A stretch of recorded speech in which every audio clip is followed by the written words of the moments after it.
하나님이 만물을 창조해놓고 손을 놓고 있다면 사실상 하나님이 실존하지 않는 것과 같습니다. 인간에게 당신이 어떤 분인지 어떻게 이 땅을 다스리는지 보여줘야 됩니다. 그래서 창조주 하나님은 자연과 인간의 내면에 누구나 당신께서 계시고 천하를 선하게 통치하고 계신다는 사실을 알게 해 주셨습니다.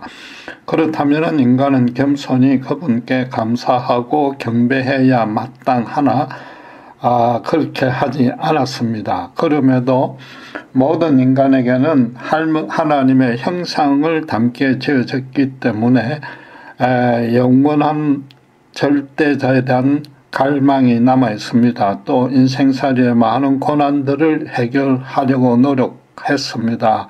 그렇게 해서 택한 방안이 여럿이 있는데 우선 첫째로 스스로 우상을 신으로 만들어서 자기 위로를 삼았습니다. 그러나 일부 의식이 깨인 사람은 그 허상에서 절하고 경배한들 아무 의미가 없다고 깨달았습니다. 그래서 인간 스스로 그 자신의 지혜를 사용해서 각성한 진리대로 살면 된다고 믿었습니다. 또 그런 진리대로 살다 보면 죽은 후에 절대자에게 좋은 점수를 딴다는 것입니다. 나아가서 신과 하나 합일이 될 수도 있고 심지어 신의 자리에까지 오를 수 있다는 사상으로 발전이 되었습니다. 그 전제는 물론 이 세상에는 인과응보의 원리와 자연 운행 법칙만으로 충분하고 절대자가 인간에게 당신 되심을 직접 계시하지 않았다는 겁니다. 계시할 수도 없고 인간의 역사에 직접 개입하지 않았다고 믿는 것입니다. 반면에 구약 성경은 처음에 하나님이 창조하신 후에 손을 놓고 있는 것이 아니라 인간 세상에 직접 개입하셨고 당신 되심을 계시해 주셨고 나아가서 인간의 역사를 주도했다는 것을 실제적인 사실들로 기록하고 있습니다. 따라서 세상의 모든 종교는 크게 두 가지로 나눕니다. 첫째는 하나님이 계시한 진리대로 믿고 따르는 종교와 둘째는 인간이 각성한 진리대로 실천하면 된다는 종교 둘입니다.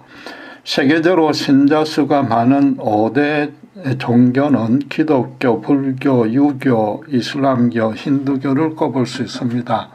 이 중에 불교와 유교와 힌두교는 각성 종교에 해당되고 기독교와 이슬람은 계시 종교에 해당됩니다. 물론 유대교도 계시 종교로 포함이 되는데 셋 다 구약 성경을 믿고 따르기 때문입니다.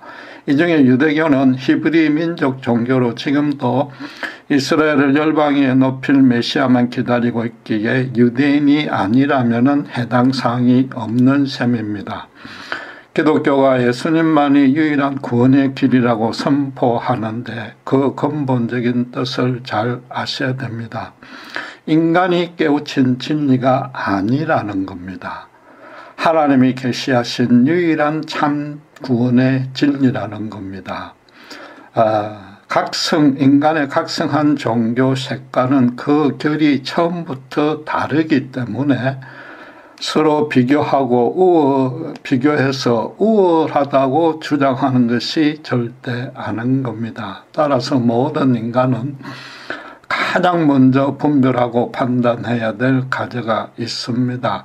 하나님이 당신을 보여주시고 직접 통치하시고 인간에게 알 수 있게 하시고 당신의 역사에 함께 동참케 해주시는 하나님이 참 하나님인지 아니면 단순히 세상을 만든 후에 인간들을 알아서 스스로 깨달으라고 맡겨놓은 하나님이 참 하나님인지 결정해야 되는 것입니다. 만약에 하나님이 계시해 주시고 인간 역사에 직접 참여하시는 그 하나님이 옳다고 믿는다면 선택의 폭은 기독교와 이슬람교 둘 중 하나뿐입니다. 그렇다면 그 다음에는 또 각각의 가르치는 하나님이 중에 어느 하나님이 참된 하나님인지 판단하셔야 되는 겁니다. 그것이 예수만이 유일한 구원의 길이라는 가장 기본적인 뜻입니다. 계속해서 말씀드리지만 이런 변증을 한다고 해서 기독교를 믿으라고 전도하거나 또 그렇게 기대하는 것도 사실상 아닙니다.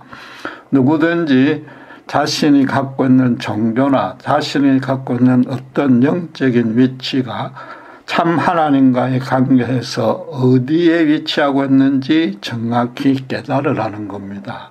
인간으로서 가장 먼저 해결해야 될 과제부터 해결해라라는 것입니다. 어떤 종교를 갖고 있든지 이것만은 제일 먼저 정확히 구분한 뒤에 그 신앙생활을 출발해야 되는 것입니다. 반면에 기독교 신자에게는 우리가 믿는 신앙이 어떤 의미를 갖고 있고 얼마나 귀한 은혜인지 깨달으시라는 것입니다.